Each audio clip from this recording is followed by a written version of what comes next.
Kalkulus modern is all about change atau tentang perubahan, khususnya kalkulus diferensial.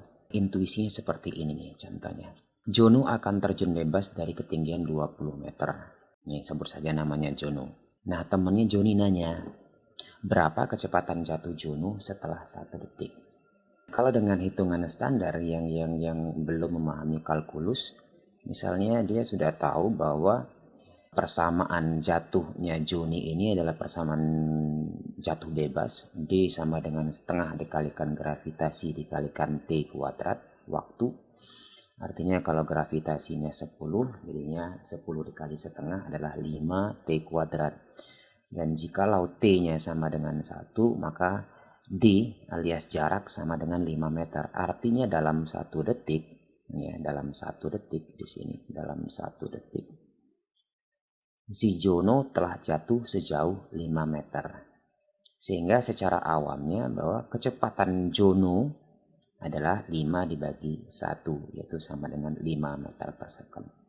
Dan sebetulnya ini belum menjawab pertanyaan Joni, karena Joni nanyanya adalah tepat di 1 detik, atau dikenal dengan istilah kecepatan sesaat. Inilah yang dilakukan oleh Newton sebelumnya. Jadi 5 per 1 sama dengan 5 meter per second ini adalah V rata-rata selama 1 detik. Jadi V rata-rata sejak awal si Jono terjun hingga ke sini dikatakan sebagai kecepatan rata-rata yang garis hijau ini. Si Joni ingin mengetahui kecepatan Jono pada saat T sama dengan 1 detik, tepat di 1 detik. Si Joni menginginkan kecepatan Jono pada saat T sama dengan 1 detik. Tapi hal ini mustahil untuk dilakukan. Yang bisa kita lakukan adalah menghitung kecepatan sekitar di 1 detik ini, bukan tepat di 1 detik. Caranya bagaimana? Nah, cara itu begini. Caranya adalah kita tambahkan di sini ada delta T. Anggaplah setelah 1 detik itu ada 1, sekian 0,00000 sekian detik.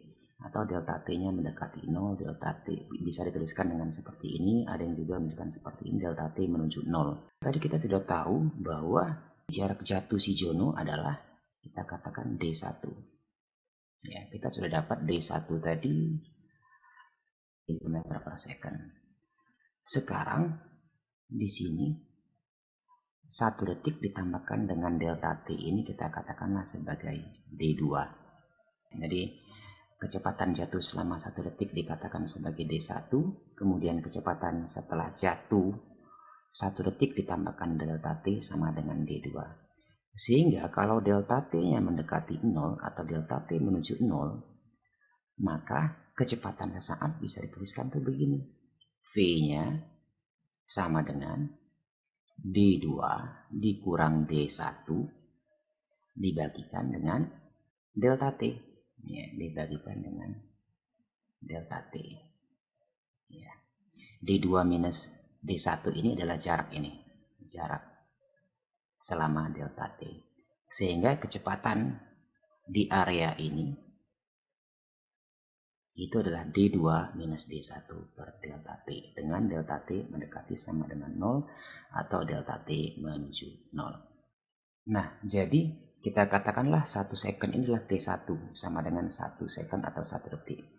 Dan D1 sama dengan 5 dikalikan dengan 1 kuadrat sama dengan 5 meter. Nah, tadi kan kita asumsikan setelah itu ada delta T. Nah, sekarang T2. T2 itu adalah 1 second ditambahkan dengan delta T. Ya, 1 ditambahkan dengan delta T. Sehingga D2 ya, jarak jatuh dari sini menuju ke sini itu adalah 5 dikalikan dengan 1 plus delta T kuadrat, atau 5 dikalikan dengan T2. T2 nya adalah 1 plus delta T. Jadi 5 dikalikan dengan 1 plus delta T kuadrat. Nah, 1 plus delta T kuadrat kalau kita kalikan, hasilnya adalah 1 plus 2 delta T ditambahkan dengan delta T kuadrat. Sehingga D2 sama dengan 5 dikalikan 1 plus 2 delta T ditambahkan dengan delta T kuadrat. Selanjutnya, Kita kalikan nih, ya, 5 dikali 1, tambah 5 dikali 2, 10 delta T, tambah 5 dikali delta T kuadrat. Sehingga persamaan sehingga persamaan jarak D2 itu adalah 5 ditambah 10 delta T ditambah 5 delta T kuadrat. Jangan kita masukkan dulu delta T-nya menuju 0 ini ya. Jadi kita masukkan ke dalam persamaan kecepatan D2 minus D1 per delta T. Jadi delta D ya, di antara T1 dan T2 yaitu delta T ini adalah D2 minus D1 sama dengan 5 plus 10 delta T ditambah 5 delta T kuadrat dikurangkan dengan 5. 5 ini adalah D1 tadi. Ya. 5 plus 10 delta T plus 5 delta T kuadrat itu adalah D2. Nah, sehingga 5 dikurang 5 hilang 0. Sisanya adalah 10 delta T ditambahkan dengan 5 delta T kuadrat. Artinya delta D adalah 10 delta T plus 5 delta T kuadrat. Itu delta D ini adalah D2 minus D1. Oke. Jadi tinggal kita masukkan kecepatan pada saat T sama dengan 1 sama dengan delta D per delta T. Ya, delta D per delta T.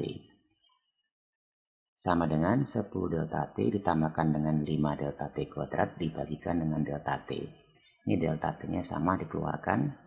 Delta T dikali 10 plus 5 delta T dibagi dengan delta T. Hasilnya adalah 10 plus 5 delta T. Nah, kecepatan sesaat pada saat T sama dengan 1, delta T menuju 0. Ya, kalau secara teori limit kita tuliskan persamaan ini dengan limit ya. Maka V T sama dengan 1 atau kecepatan pada saat T sama dengan 1 itu mendekati 10 ditambah 5 dikali 0, yakni mendekati 10 meter per second. Jadi jawaban dari pertanyaan Tony adalah 10 meter per second. Nah, jika ini diperhatikan lagi, uraian langkah yang kita lakukan satu persatu di atas itu adalah different quotient-nya dari de Fermat.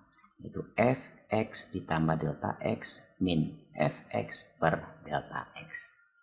Silakan diulangi lagi sehingga nanti ketemu, oh ya ternyata memang ini adalah different quotient-nya de Fermat yang kemudian di depannya ditambahkan limit di mana delta X-nya menuju 0.